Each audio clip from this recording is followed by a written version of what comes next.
नमस्कार साथियों, कैसे हैं आप सभी? आशा करता हूँ आप लोग बहुत अच्छे होंगे।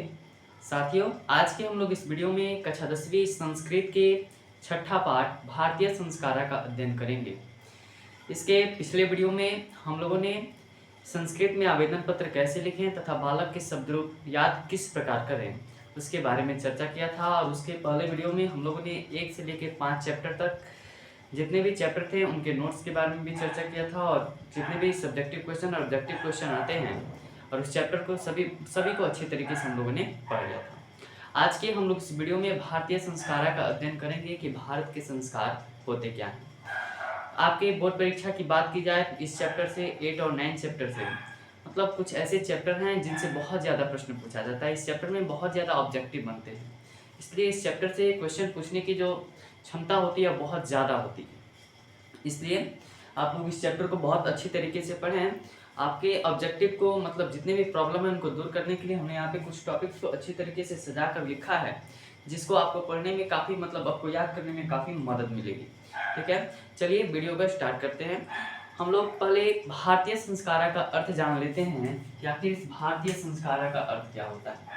देखिए, जो भारतीय संस्कारा है वो 2 शब्दों से मिलकर के बना है, एक भारत और एक संस्कार। मतलब भारत के संस्कार, भारत में किस प्रकार के संस्कार होते हैं। क्या भारत के जो संस्कार होते हैं वह दूसरे देशों के संस्कार से अलग हैं? जी हाँ, अलग हैं। जो भारत के संस्कार हैं, यहाँ पे अनेकों प्रकार के संस्कार होते हैं। जब बच्चे का जन्म नहीं हुआ रहता है तब से लेकर जब वह बच्चा वयस्क होकर के उसकी वृद्धावस्था तक नहीं आ जाती है, जब तक उसकी मृत्यु नहीं हो जाती है, तब तक वह संस्कार होता रहता है। और एक तरफ से बात किया जाए तो मृत्यु के बाद भी संस्कार होता है। तो कहने का तात्पर्य बस इतना है कि जब बच्चा का जन्म नहीं होता है तब से लेकर के उसके मृत्यु के बाद तक हमारे भारत देश में संस्कार होते रहते हैं। और संस्कार का एक मौलिक अर्थ यह भी है कि जितने भी देखिएगा जो भारत के लोग होते हैं वह संस्कारों में बंधे रहते हैं। संस्कारों में बंधे कर अपने से बड़ों को देखेंगे उनका पाँव छू के प्रणाम करेंगे, अपने से छोटों को हाथ नमस्कार करेंगे। इस प्रकार से बहुत ऐसी प्रक्रिया चलते रहती है। छोटे बच्चे होते हैं तो प्रणाम करते हैं सबको, मतलब अपने गुरु के पास जाते हैं उनको प्रणाम करते हैं, अपने माता पिता को प्रणाम करते हैं। ये भारत के संस्कार हैं, कहीं और नहीं मिला करते। और बात किया जाए कि भारत में कई भी अनुष्ठान होते हैं, जैसे कि शादी का अनुष्ठान हो गया, किसी का बर्थडे पार्टी हो गया, कोई भी चीज़, कोई घर में छोटी सी पूजा हो गई या बड़ी सी पूजा हो गई, वहाँ पे गांव के लोगों को, शहर के लोगों को या उनके मतलब अगल बगल के लोगों को बुलाया जाता है। यह दूसरे देशों में नहीं होता। और संस्कारों का एक अर्थ यह भी है कि भारत में जितने भी संस्कार होते हैं अगर उसको संपूर्ण करना है तो अपने से बड़ों का आशीर्वाद लेना काफ़ी जरूरी होता है। क्योंकि आप लोग जानते होंगे कि भारत में जितने भी संस्कार होते हैं उसमें माता पिता, उनके दादाजी, उनके परिवार के सदस्य तथा उनसे जो सगे संबंधी हैं, दोस्त साथी, सब कोई आते हैं, सब कोई अपना आशीर्वाद देने आते हैं। तो यह भारत का संस्कार है। अगर सबका आशीर्वाद नहीं मिलेगा तो वह माना जाता है कि ऐसा कि वह जो कार्य हो रहा है वह अच्छी तरीके से संपूर्ण नहीं हुआ है। ऐसा भारत के ऋषि कहा करते हैं। तो चलिए हम लोग मेन टॉपिक्स पे आते हैं, जिससे आपके ऑब्जेक्टिव जितने भी क्वेश्चन आते हैं वो उसका जो प्रॉब्लम है वह दूर। जो संस्कार होता है वह 5 प्रकार का होता है। संस्कार कितने प्रकार का होता है? 5 प्रकार का। पहला जन्म से पूर्व संस्कार, दूसरा बचपन में, तीसरा शिक्षा संस्कार, चौथा गृहस्थ संस्कार और पांचवा मृत्यु के बाद संस्कार। जो जन्म से पूर्व संस्कार होता है उसकी संख्या 3 होती है। बचपन में 6 संस्कार होते हैं, शिक्षा में 5 संस्कार होते हैं और गृहस्थ जीवन में 1 संस्कार और मृत्यु के बाद 1 संस्कार होता है। कुल मिला के बात किया जाए तो 1 संस्कार, 2 संस्कार, 3 संस्कार, 4 संस्कार और 5 संस्कार, ये पांचों संस्कार के प्रकार हैं। और ये जो 3 जन्म से पूर्व जो है 3 संस्कार और बचपन में 6 संस्कार और शिक्षा जो है 5 संस्कार और गृहस्थ में 1 संस्कार और मृत्यु के बाद 1 संस्कार होता है। यह संस्कारों की संख्या है जो कि 16 प्रकार का, कुल संस्कार जो होता है वो 16 प्रकार का होता है। अब बात करें कि जन्म से पूर्व संस्कार में, तो जन्म से पूर्व संस्कार तो 3 होते हैं। इसमें गर्भाधान संस्कार आता है, पुंसवन संस्कार आता है, सीमंतोनयन संस्कार आता है। एक एक संस्कार के बारे में डिटेल से चर्चा करेंगे। यहाँ पे देख सकते हैं, इसको लिखा हुआ है। पहले समझ लेते हैं कितने प्रकार के कैसे संस्कार होते हैं। दूसरा, बचपन में संस्कार 6 होते हैं और 6 में जातक्रम पहले होता है, नामकरण होता है, निष्क्रमण होता है, अन्नप्राशनम होता है, चूड़ाकर्म होता है और कर्मवेद। शिक्षा संस्कार की बात किया जाए तो अक्षरारंभ संस्कार होता है, उपनयन संस्कार होता है, वेदारंभ संस्कार होता है, किसान संस्कार होता है और समावर्तन संस्कार। गृहस्थ संस्कार एक होता है जिसमें व्यक्ति जो है वो बाल्य अवस्था से विवाह में, मतलब जिसका विवाह होता है तो गृहस्थ जीवन में वह प्रवेश करता है। मृत्यु के बाद बात किया जाए तो एक संस्कार होता है जिसे हम लोग अंत्येष्टि संस्कार, अंतिम संस्कार बोलते हैं। इस प्रकार जो कुल संस्कारों की संख्या है वह 16 होती है। अब आइए एक एक संस्कार के बारे में चर्चा करते हैं। गर्भाधान संस्कार, जब गर्भ का निर्धारण होता है, गर्भ जब धारण हो जाता है तो उसमें गर्भाधान संस्कार होता है, जिसमें जो अगल बगल की जो महिलाएं होती हैं वो आती हैं, इस प्रकार से होता है। दूसरा पुंसवन संस्कार होता है, तो पुंसवन संस्कार में संतान को तंदुरुस्त रखने के लिए, संतान को तंदुरुस्त मतलब वह संतान जो है वह स्वस्थ रहे। ऐसा कई बार देखा जाता है कि गर्भपात हो जाता है, संतान अच्छे से स्वस्थ नहीं रह पाते हैं, तो उनकी खुशी के लिए, संतान को तंदुरुस्त रखने के लिए कौन सा संस्कार होता है? पुंसवन संस्कार। तीसरा होता है सीमंतोन्नयन संस्कार। तो जो सीमंतोन्नयन संस्कार है वह स्त्री को प्रसन्न रखने के लिए होता है। मतलब देखिएगा कि जो स्त्री गर्भवती होती है उनको खुश रखा जाता है, उनको जल्दी काम नहीं करने दिया जाता है। हालांकि साइंस ऐसा कहता है कि जो महिलाएं प्रेग्नेंट होती हैं, जो स्त्री जो गर्भावस्था में होती हैं, उनको काम करते रहना चाहिए, क्योंकि वह काम करेंगी तो उनके जो शरीर के जो सभी पार्ट्स हैं वो सभी काम करते रहेंगे अच्छे तरीके से। जिनका जब प्रसव होगा, मतलब जब बच्चा का जन्म होने वाला होगा, तो उनको उतना दिक्कत नहीं होगा। नहीं तो बहुत ऐसी सिचुएशंस आती हैं, आप लोग को इस टॉपिक से रिलेटेड अलग है, उसको बाद में चर्चा करेंगे। लेकिन जो सीमंतोन्नयन संस्कार होता है वो स्त्री को प्रसन्न करने के लिए होता है। बचपन में बात किया जाए तो जातकर्म संस्कार होता है। यह जो जातकर्म संस्कार है, देखिएगा कि आजकल जाति का तो उतना लोक माया नहीं है कि पहले जब बच्चे का जन्म होता था तो पहले उसकी जाति तो निर्धारित हो जाती थी, क्योंकि जो उनकी पिता माता की जो जाति होती थी वही उनके बालक, मतलब जो उनका संतान होता था वही उनका ही जाति होता था। तो इस प्रकार तो जातकर्म तो हो जाता था कि वह कौन सा जाति है, वो ब्राह्मण है, शूद्र है, जैसे भी जाति में क्या होते थे, बट जाते थे। दूसरी बात आती है नामकरण संस्कार। तो जब बच्चे का जातकर्म तो पहले हो जाता है कि वह किस जाति का है, वह तो पहले ही निश्चित कर लिया जाता है। लेकिन जब बच्चे का जन्म होता है तो उसका नामकरण किया जाता है कि आपका नाम महेश है, आपका नाम सुमित है, आपका नाम रमेश है। इस प्रकार से उनका क्या किया जाता है, नामकरण कर दिया जाता है कि आपका यह नाम रहेगा और आपको इसी नाम से पुकारा जाएगा। ठीक है। उसके बाद होता है निष्क्रमण संस्कार। तो निष्क्रमण संस्कार में कुछ ऐसा नहीं, मतलब बालक को क्या किया जाता है, जब बालक देखते हैं कि जब छोटा बच्चा होता है उसको घर से बाहर नहीं निकाला जाता, क्योंकि लोगों का ऐसा मान्यता होता है कि जब बच्चे बाहर जाएंगे तो किसी का नज़र लग जाएगा। इस प्रकार से लोगों की अनेक मतलब भावनाएं होती हैं, जिस कारण बच्चे को कुछ दिनों तक, जब तक वह चलने न लगे, जब तक वह अच्छी तरह से स्वस्थ ना हो, उसको घर से बाहर नहीं निकाला जाता है, जिसको निष्क्रमण। उसके बाद अन्नप्राशन संस्कार होता है। मतलब उसको देखिएगा कहीं पे उसको जब जाया जाता है, मतलब जब बच्चा बड़ा हो जाता है हल्का, जब वह दूध पीना छोड़ देता है, उसके बाद उसको अन्नप्राशनम, हल्का हल्का अन्न खिलाया जाता है, उसी को अन्नप्राशनम संस्कार कहते हैं, जिसमें उसको खीर टाइप में कुछ ऐसे ही खिलाया जाता है, मीठा चीज़ खिलाया जाएगा, हल्का पतला। उसके बाद चूड़ाक्रम संस्कार होता है। तो चूड़ाक्रम संस्कार का मतलब होता है उसका जब पहली बार बाल काटा जाता है। जैसे कि अगर कोई संस्कारों में विश्वास रखता है तो देखिएगा हिंदू धर्म के अनुसार उसको मतलब ऐसा बोल दिया जाता है पहले से कि छठ पूजा होगा तो 5 साल के बाद आपका बाल काटा जाएगा, 2 साल के बाद काटा जाएगा, 3 साल के बाद काटा जाएगा, या कहीं धार्मिक स्थल पर ले जाए काटा जाएगा।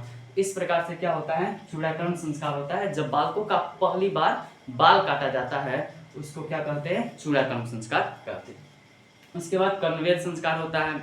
जो स्त्रियाँ होती हैं उनको क्या किया जाता है, आभूषण पहनाया जाता है, इसको बोलते हैं कर्णवेद संस्कार।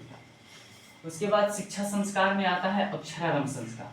अक्षरारंभ का अर्थ होता है अक्षर को लिखना। जैसे कि जब भी कोई बालक होता है शुरू में ऐसे 0 लिखेगा, क लिखेगा, कुछ ऐसे ऐसे शब्द लिखेगा, इसको बोलते हैं अक्षरारंभ। मतलब वो कुछ लिखना सीख रहा है, उसको बोलते हैं अक्षरारंभ संस्कार। दूसरा होता है उपनयन संस्कार, वेदारंभ संस्कार, किसान संस्कार और समावर्तन। तो उपनयन का अर्थ होता है कि गुरु के घर शिक्षा ग्रहण करना। जब भी कोई भी बालक होता था, जब भी कोई छोटा लड़का होता है, उसको पहले अभी तो कहीं पे ट्यूशन धरा दिया जाता है या स्कूल में भेज दिया जाता है। प्ले क्लास में ऐसे ही छोटे छोटे बच्चों के साथ वे लोग खेलते रहते हैं और खेलते खेलते धीरे धीरे पढ़ना सीख जाते हैं कि आगे किस प्रकार उनको पढ़ना है। लेकिन पहले ऐसा नहीं होता था। उपनयन संस्कार के अंतर्गत गुरु के घर शिक्षा दी जाती थी। जो छोटे छोटे बालक थे उनको ब्रह्मचारी कहा जाता था। जब वे गुरु के घर शिक्षा ग्रहण करने चले जाते थे तो उनको क्या कहा जाता था? ब्रह्मचारी कहा जाता था। अभी तो आप लोग छात्र हैं, छात्रा हैं, इस प्रकार आप लोग को संबोधित किया जाता है। लेकिन जो पहले उनको जो छात्र थे वह जो शिक्षा ग्रहण करते थे उनको ब्रह्मचारी कहा जाता था। और वे लोग जो ग्रहण करते थे, जो शिक्षा वो कहाँ पे करते थे कि गुरु के घर पे जाके करते थे, आश्रम में जाके किया करते थे। उसके बाद किसान संस्कार होता है। किसान संस्कार शिक्षा पूरा होने के बाद फिर से बाल कटवाया जाता है। शिक्षा पूरा एक तो बचपन में कटवाया जाएगा, उसके बाद जब वह संन्यास लेंगे अर्थात जब वह ब्रह्मचारी बनेंगे तब एक बार कटवाया जाता है। उसके बाद जब वह वहाँ से अपने गुरु के घर से जब अपने घर के लिए आएंगे, अपने गृहस्थ जीवन में प्रवेश करेंगे, फिर एक बार उनका बाल कटवाया जाएगा, जिसको क्या बोलते हैं? किसान संस्कार बोलते हैं। और इसी को छौर कर्म बोला जाता है। जैसे कि एक हमारी मान्यता होती है कि इस दिन बाल कटवाना है, इस दिन बाल नहीं कटवाना है। छौर कर्म के अनुसार बात किया जाए तो सोमवार को, बुधवार को और आप लोग शुक्रवार को अगर बाल कटवाएं तो आपके लिए क्या है, मतलब धर्म की दृष्टि से अच्छा है। इसके अलावा आप रविवार को, शनिवार को, बृहस्पतिवार को कटवाते हैं तो यह अच्छा नहीं माना जाता है। यही छौर कर्म होता है। छात्रों में क्या होता है? छौर कर्म होता है। हम लोग भी ऐसा करते हैं कि देखिएगा, शनिवार को बाल नहीं कटवाएंगे, बृहस्पतिवार को बाल नहीं कटवाएंगे, कोई कोई रहता है रविवार को भी बाल नहीं कटवाता है। अधिकतर लोग सोम, शुक्र और बुध को बाल कटवाते हैं। तो यह छौर कर्म होता है। यह लोगों की क्या है? मान्यता है। उसके बाद किसान संस्कार हो गया। उसके बाद समावर्तन संस्कार। समावर्तन संस्कार के अंतर्गत क्या होता है? तो गृहस्थ जीवन में प्रवेश किया जाता है। जैसे कि गृहस्थ जीवन में वहाँ से मतलब गुरु के घर से कहाँ पे आना है? अपने घर में आना है और गृहस्थ जीवन में शादी ब्याह होगा। इस समावर्तन संस्कार के अंतर्गत इसको लिया जाता है। उसके बाद आते हैं गृहस्थ संस्कार के अंतर्गत। तो गृहस्थ संस्कार एक प्रकार का होता है, वह होता है विवाह संस्कार। जब व्यक्ति का मतलब जब वह ब्रह्मचारी होकर के ब्रह्मचारी शिक्षा उसका पूर्ण हो गया, उसके बाद उसको अपने घर पे आना है, अपने माता पिता के पास फिर आना है और उसके बाद उसका शादी करा दिया जाता है, जिसके कारण उसकी मतलब यह संस्कार की प्रक्रिया है जो धीरे धीरे वह ऊपर की ओर बढ़ता चला जाता है। उसकी मानसिकता धीरे धीरे विकसित हो जाती है, तो उसका शादी करा दिया जाता है। जब उसको विवाह करवा दिया जाता है तो उसको क्या बोलते हैं? विवाह संस्कार बोलते हैं। उसके बाद विवाह संस्कार के बाद अगर व्यक्ति की मृत्यु हो जाती है, सबसे अंतिम संस्कार है, वह एक प्रकार का होता है, उसको क्या बोलते हैं? अंत्येष्टि। मतलब उसका अंत्येष्टि संस्कार, अंतिम संस्कार कर देना। सबसे अंतिम संस्कार को अंत्येष्टि संस्कार बोलते हैं, जिसमें पिंडदान होता है, इत्यादि बहुत ऐसी प्रक्रियाएं होती हैं। ठीक है। उसके बाद तो आप लोग जानेंगे कि कुल संस्कार की संख्या कितनी है? 16 है। और जब बच्चे क्या करते हैं, समावर्तन संस्कार के बाद जब बच्चे अपने घर पे आते हैं, अपने माता पिता के पास आते हैं, तो जो उनके गुरु होते हैं उनको कुछ उपदेश देते हैं।